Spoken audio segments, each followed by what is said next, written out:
Nations rise and fall not only by the strength of their armies or economies, but by the education of their people. Every classroom in America, from the smallest rural school to the largest university, plays a part in shaping the country's future. And one cabinet member stands at the crossroad of policy and opportunity, the Secretary of Education. Their influence reaches from preschool programs to college campuses, affecting how millions of Americans learn, grow, and dream. In this episode, we turn our attention to education, the foundation of every democracy. The Secretary of Education doesn't teach in a classroom, but they shape what happens inside all of them. From student loans to civil rights in schools, this office defines how the United States invests in its most important resources, its people. The Department of Education is one of the newer cabinet departments, officially created in 1979 under President Jimmy Carter. Before that, education policies was handled within the Department of Health, Education, and Welfare. Carter believed that America needed a dedicated department to address the growing complexity of public education, federal aid, and civil rights enforcement in schools. The first Secretary of Education, Shirley Hufstetler, laid the groundwork for a department that would manage federal funding, promote equal access, and support educational research. Though the federal government plays a smaller role in education compared to state and local authorities, its influence is far-reaching, especially through funding and national policy standards. Over the decades, the Secretary of Education has often reflected the country's shifting priorities and political debates.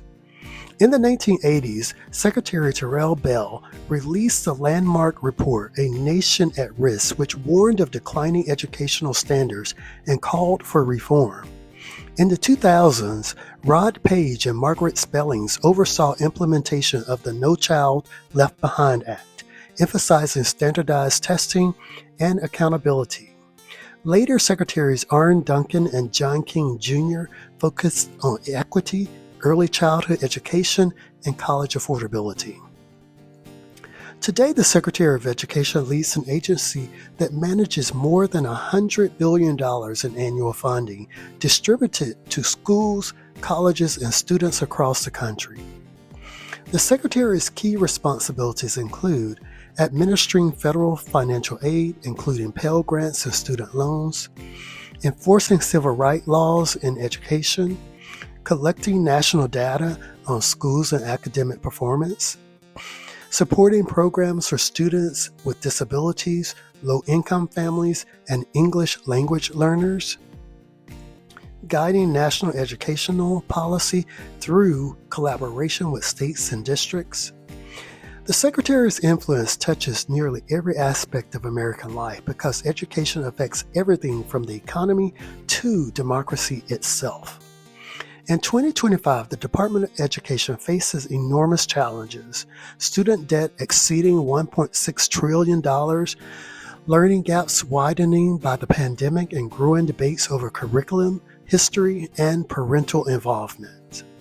The Secretary must navigate cultural divides while ensuring that every child, regardless of zip code or background, has access to quality education. Balancing freedom and education with fairness and opportunity is one of the hardest jobs in the government. Education is the great equalizer, and the Secretary of Education holds the key to that promise. Their policies affect teachers' paychecks, students' futures, and the health of the American workforce. When this office works well, the nation thrives, because an educated people are a free people. When it fails, inequality deepens, innovation declines, and democracy weakens. Every schoolhouse in America reflects the success or failure of this office's vision. The role isn't just about curriculum or funding, it's about shaping the future of citizenship itself.